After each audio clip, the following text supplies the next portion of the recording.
Hi, and welcome to another episode of the Andre The Beast Show. This is 2021. We watched season 1, and you got a taste of the guest. You got a little taste of the personality of mine. But going into 2021 in season 2, I decided to do a new approach here. So you can really get inside my mind and see the reason for the Andre the Beast Show. I'm going to allow one of my guests from season 1, who I'm a big fan of. I'm a big fan of hers because of what she stood for and what she brought to the world as it came to re-emerging or rebranding ourselves. And it kind of like showed me or validated the importance of a person's name, what a person stands for, and the individual's message. With that said, I'm going to flip the script over on my show to Yolanda Smith, and she's going to basically practice her branding on me, so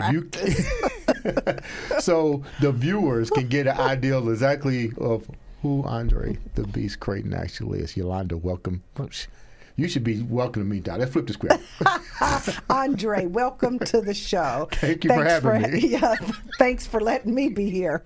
Oh my God, this is great. We're going to flip the script for a few just to give you guys a look in lens into what makes Andre the Beast Crayton tick. So if you're watching the show now, I just want to say to you, please comment, subscribe, like, and share, because I think we need everybody to get this segment in. So Andre, this is going to be fun. I want you to relax. I am a certified brand analyst. I will not be analyzing him today.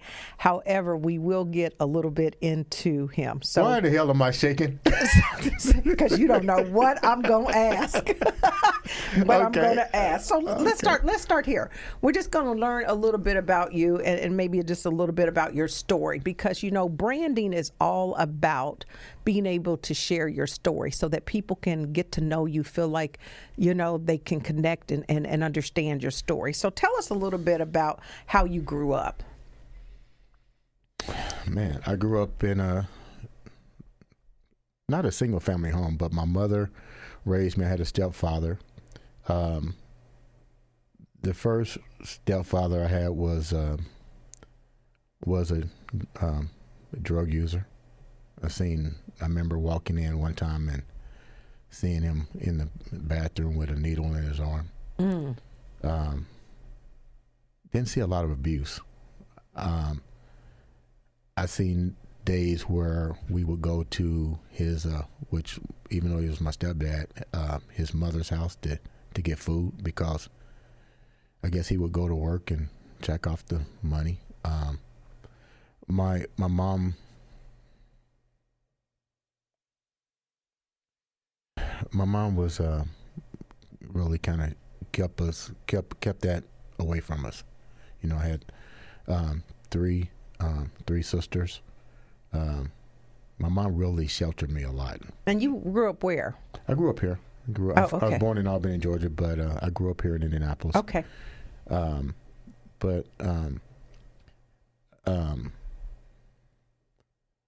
I had a pretty good life, I think, growing up. I mean, it wasn't bad.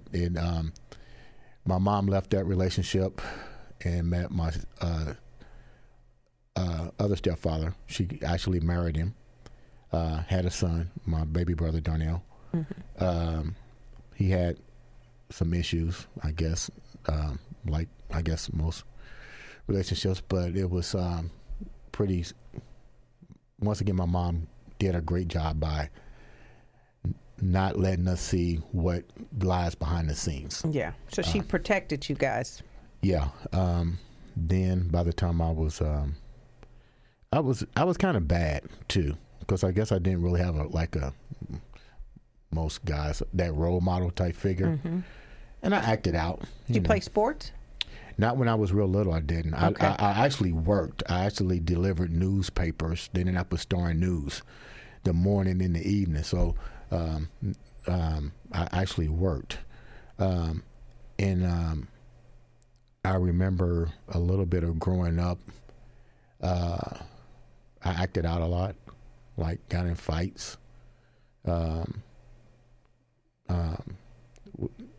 Was really bad. My mom didn't know how to probably deal with me at that time. So I went like most blacks. You go to the next person in line that can put you in check, which was my grandmother. Yeah. You going to grandma's house? Okay, that'll do it. So I went down to Georgia, stayed with my grandmother, and immediately an awakening happened. I went to Lincoln Elementary, and the one teacher I remember to this day, Miss Jackson. I came into class late, and I seen a kid get a whooping for the first time, in front of me, and it literally scared the hell out of me. I'm like, oh my God, you're not in Kansas anymore. You can't pull that Scared shit. straight. Yeah. And it literally changed me. I mean, I don't know why it didn't happen when I was going to school here, but it literally changed me. My life began to change from that moment on. But then I was missing my sisters and my brothers. My mom was pregnant at the time that I went to Georgia, and all I could think about was, having a little brother. Because she said we having a little brother, and I went back home, and shortly after that, she was murdered. That had to be traumatic. Yeah. But, it was it was real traumatic because I didn't spend a lot of time with my mom. It was like I was in Georgia and I come back home, and I was at school when it had happened, and how you just get this feeling that something. Yes, you just don't. Yeah. And it was getting later and later at night, and my neighbor came to pick me and my siblings up, and my brothers and sisters rather. And by that time, it was like 11 o'clock at night, and my best friend Timmy Rowan, he's actually on my social media. I was at his house, and we was like getting ready for bed, and in the middle of the night, they told me to come in the living room. And said, your mom's dead. And from that moment on, I don't know, I went into this closet, and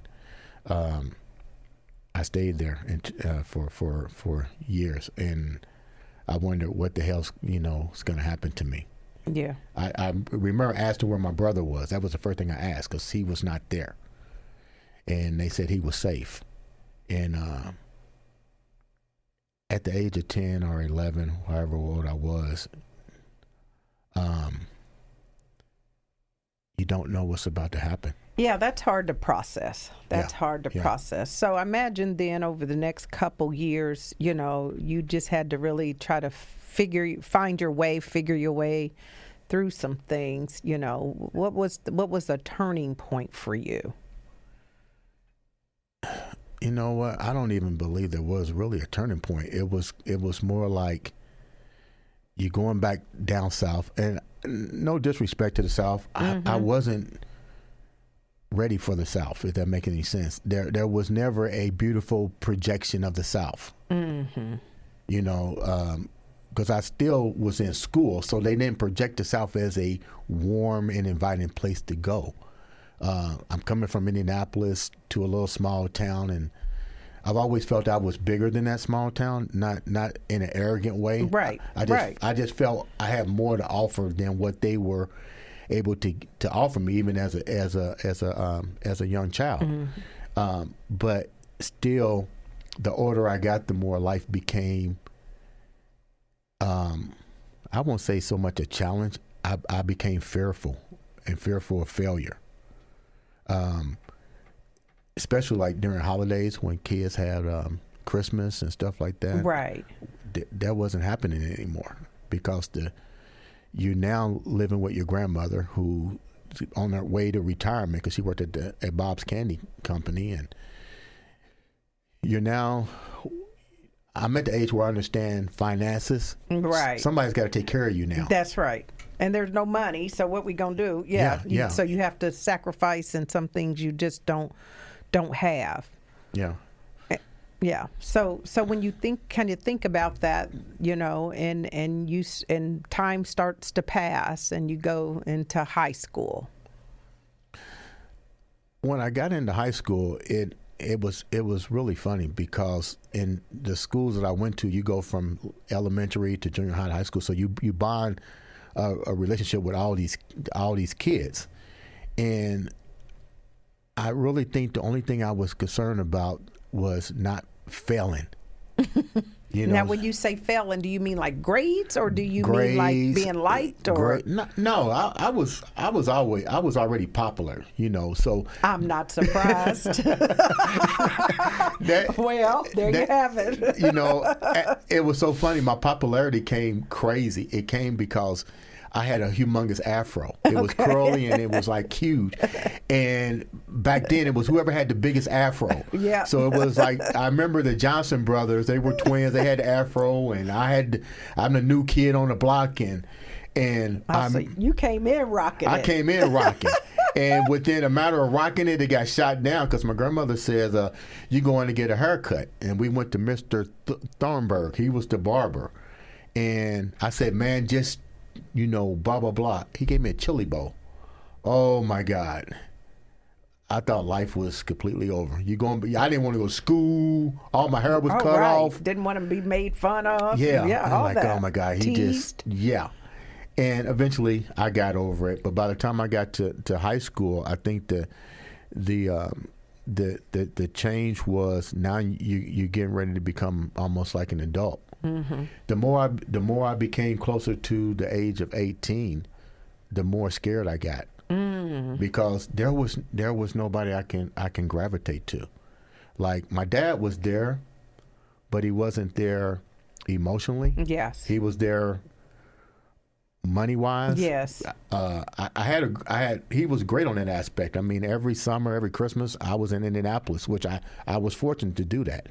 But I wanted him to be there. Yes. I remember my senior year when I got the athlete of the year in high school, and when I signed my scholarship, he wasn't there. And it hurt me big time. Yeah. I was, and I got angry. I got real angry. I'm like, what the fuck am I doing this shit for? If nobody cares, right? Nobody cares. Yeah. My sister did. My sisters did. Mm-hmm. My brother was a little too young, but I know he cared. But it was kind of like, it took me to the point that I gotta be honest, I really didn't give a fuck. That's the attitude I took. Like, I hated the world. I hated people that had stuff. And I remember going, this was a true story. I remember going to McDonald's. There was a McDonald's up the street from my school, and I went to Daugherty High, which was at the time it still is the best school as far as I'm concerned, but it was a mixture of all nationalities. Mm-hmm. And I remember going to the McDonald's to ask for a job. There was no African Americans working there. And they would tell me every day, we got no job. Get older, I go back. I walked in there, everybody's black and got a job. And I told the man, I said, man, this is fucked up. He goes, what do you mean? I said, I remember coming here every day as a senior just to wash a dish, and I couldn't get a damn job. And he goes, really, what school you go to? I said, I went to Daugherty. And he just shook his head. And I still didn't dawn on me that time changes. I was just still that angry, not knowing kid, not going on. Yeah. I hope that answered your question. Yeah, it makes sense. So when you think about, where's the relationship with you and your siblings now? You guys still close? Oh, me and my sisters and brothers? Yeah. Yeah. Yeah, that's great. I mean, that's good though, because sometimes that's all you got, you know. Yeah. We're real close. As a matter of fact, my baby sister Sabrina, Lord have mercy. Yeah, she keeps the family like boom, like you don't. She's pretty much the matriarch of the whole entire family. She keeps everybody in line. If I, and I'm so thankful that, I am close to my sisters like that, and my brother, that whenever I'm in need, I know they're there for me. They're very supportive. We're a real supportive unit, and that's what I like to consider. That's important. That's the reason why family is so important to me, because you got to have that. If I don't have nobody else, I should be able to depend on my family. That's true. So let's talk about this a little bit. So it sounds like you've had some challenges even early on, and some point you made a decision that you wanted to get into bodybuilding. I mean, I know that, I remember you telling me that you ran track in school and in college and things of that nature. So kind of take me through that journey of how did it turn into bodybuilding, or what was the impetus for that? Well, my scholarship was in track and field, and I got injured and wound up going to some type of rehab. And the guy at the time was, I guess he was a bodybuilder, but I didn't know nothing about it. And he was like, "Hey, you ever thought about bodybuilding?" And I'm thinking, first thing I said, "Can I make any money?" Does it pay? Yeah, I said, "Does it pay?" And he was like, "Well, if you win." So I was like, "Okay." So he trained me, and I was just like this little skinny kid, and he started training me, and I started seeing some development. But remember, though, the funny part about this is so tripped out. I got an F in weightlifting when I was in junior high school. So people that know me and stuff, they go, "Wow, you're a professional bodybuilder, but weren't you the kid that got an F in weightlifting?"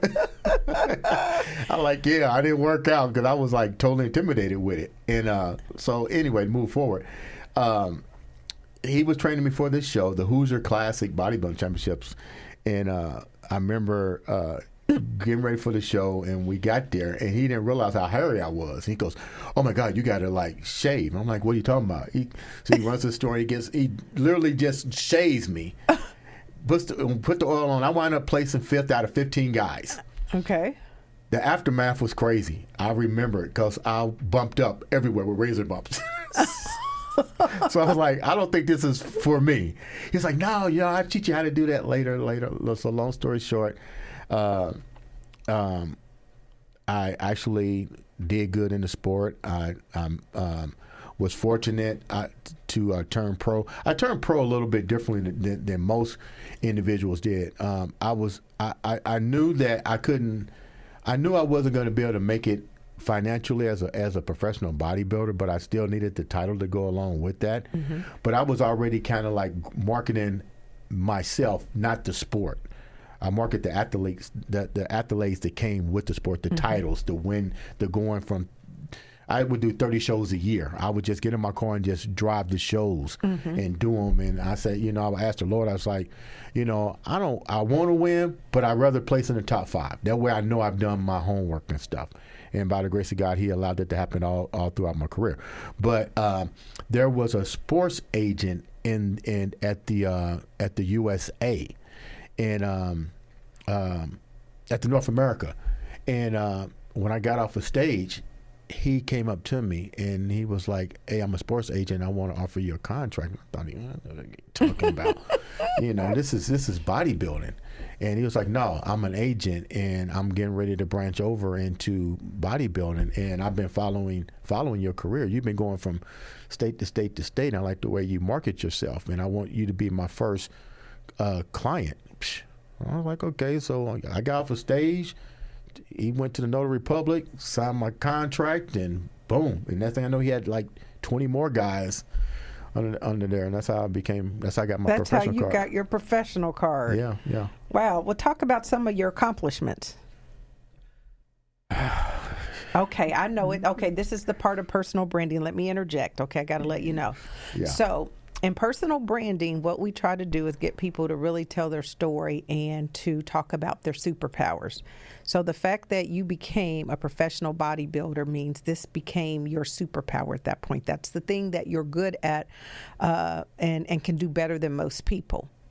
The challenge in having individuals talk about themselves is it's very uncomfortable. Yes, it is. My underarms may be sweating right now. He's over here cringing.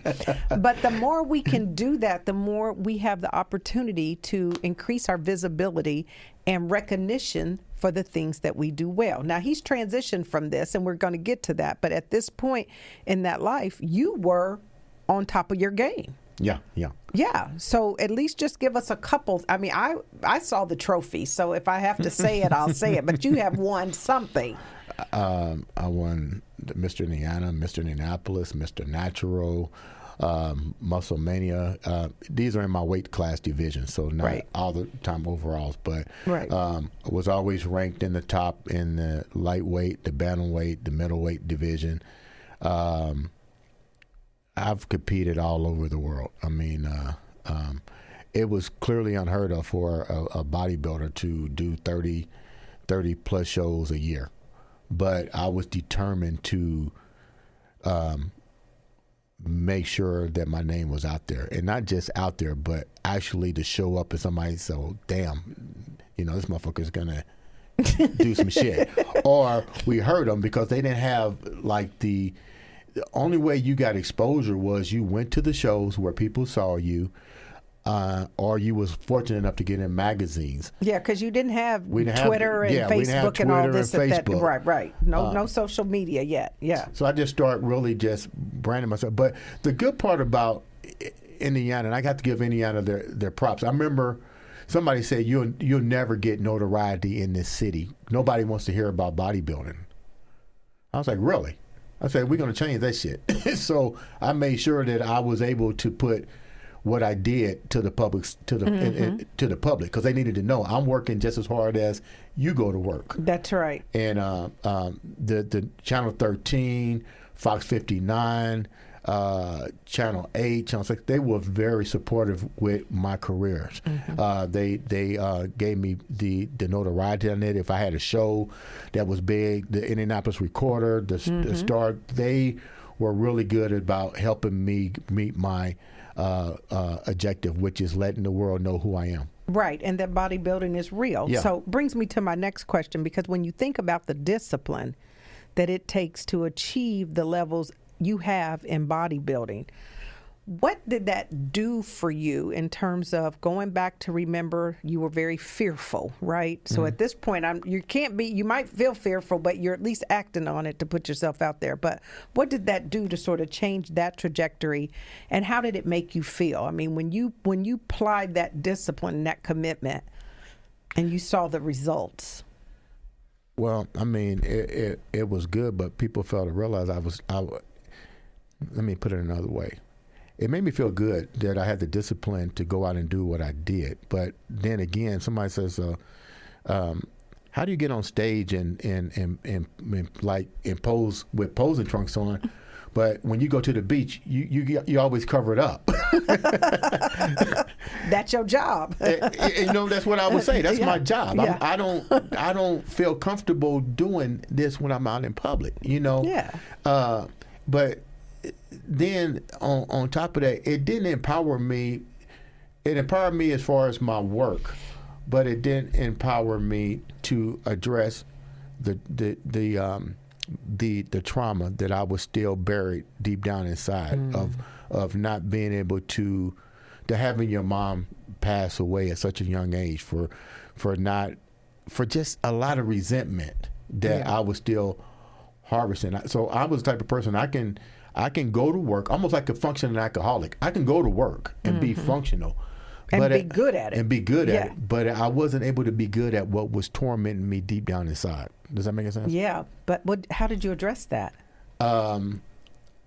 I later in life got into, I was in a relationship, and like most relationships, people, you argue and so forth and so on, and the individual I was with was like, hey, let's go to therapy. I'm like, go to fucking therapy? What are you talking about? I'm a black man. What are you talking about? I ain't going to no fucking therapy. So, but I was committed to the relationship. Yeah. And if you're committed to your work, your family, you're committed to the thing, because it takes two to fight. Yeah. So I'm like, okay, well, let's go do this. So I went, and the first therapist was like, you guys just need to separate. I'm like, okay, fine. That's what I want to hear. That's easy. Yeah, that's easy. Okay. So, and I was up front. I said, okay, my first thing was, okay, well, let's get a second opinion, because I'm committed to this. I'm not perfect, but let's get another. That was a huge step, though. Yeah, that was huge. I was like, you know what?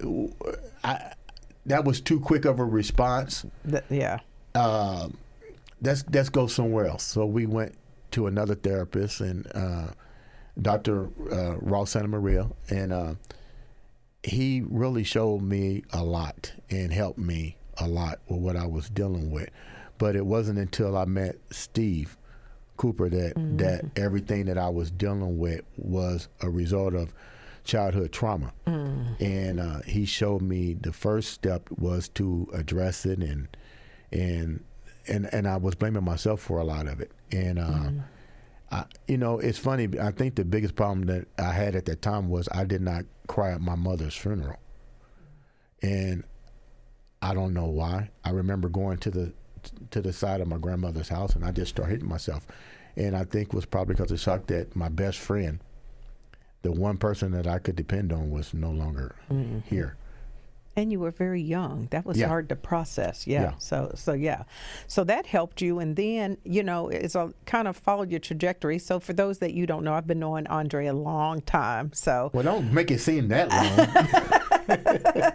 Well, if I'm making you seem old, I'm making me seem old. But it's been a while. It's definitely been a while, but in different areas and facets. But what I think I can say with a degree of certainty is that you don't mind taking calculated risk. No. And so, you did your bodybuilding thing, and that's like anything else. It can't last forever for various reasons. You can be plagued with injuries. You just get older, don't want the hectic travel schedule and so forth. That one of the things you did is you kind of took a risk and decided that you were going to go the personal training route and really start a business in that area. Can you tell me a little bit about that, and what was sort of the thinking process to... It was actually a fluke. Kind of like becoming a professional bodybuilder. It was actually a fluke. What happened was because I was in the gym all the time, I got offered a job, and the first job was to show people how to use the equipment and naturally to sell memberships. So I sold memberships, became a manager, and my buddy Chris Garrett came in one time, and we became friends, and he was I'm training these people. And he's like, man, you ever thought about just doing this for a living? For yourself? And I'm like, what do you mean? And but at that time in the 80s, that a personal trainer was something that the rich people had in California, And so I was like, this makes. So I started researching it and so forth, and I said, okay, I'm gonna try this. So went out, and so stupid and young. I went to the bank and financed the copier. They was more than willing to help me. Finance a copy. I financed I went to a print shop and tried to make some flyers. They was like, well, that'd be $400. Yeah. Okay, I got no $400. I'm young. I'm like, okay. So I said, I saw they had a printer. I said, okay. So I went and financed the printer. You didn't finance the equipment. You financed the printer. Yeah, I went and got the whole printer and start printing out some stuff, and me and my little brother, he helped me. He was going to Arlington High School. We just passed out flyers. And I said, wow. Then I started getting responses. But now I got nowhere to train these people. I'm like, okay, where do they need to go now? I'm getting a response to the action. So I looked in the phone book. Yes, phone book. And there was a lady that had a gym. in her barn in Beach Grove area. And I worked out a deal with her, and I sent all my clients out there. And then I started like learning how to negotiate client contracts with gyms. So I started training people in different gyms, and I knew they needed revenue for their membership, but I know a lot of clients didn't want a contract obligation. So I had to be skilled in contract negotiation so that the gyms can make their money, the client can be happy, and the only commitment that the client had to deal with financially was me. To you. Yeah. So that's how I got to that point. That's brilliant. But when I met you, when I met you from a personal training standpoint, then you had your own place. Yeah. I felt like that would be best. I looked at what I needed to succeed, and I realized people needed to be comfortable. I didn't want a lot of overhead, so I didn't want one thing I looked at was other gyms, and their biggest expense was equipment. And I was like, you know what? Before I do anything, I'm gonna make sure I own all my equipment. So I went out and I just start buying piece out of a piece. And when I got enough pieces together, then I decided to just open up my own place, because now I own everything. Now there's no liens on equipment. It belongs to me. Even though equipment depreciates, I wasn't worried about the depreciation. I was worried about making sure that I owned the items. See, that's smart. That's smart.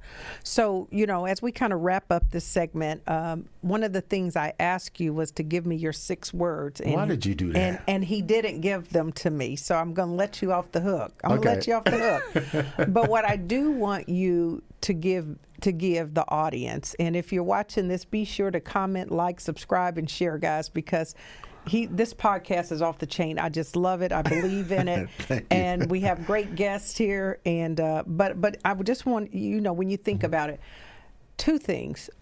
What do you feel like? Because you've been through some things, and I have to admit that I'm impressed because the resilience that you've shown to get through these things and to get where you are today and to be successful with a powerful network and just wonderful people around you. What would you say was the one lesson that you learned in life that you feel like is so important to share with somebody else? And then my second question from you is, what do you want your legacy to be? Wow, I don't like being interviewed. We know that, because see, I asked the hard questions. But if you think about it, you went from a lot of trauma and some disappointment, fear, to overcoming, triumph, success. I mean, if you could just, if there's somebody out there that you could help today, I guess I'm saying, what is the one thing you could tell them, or you would say as it relates to your life as to what got you through?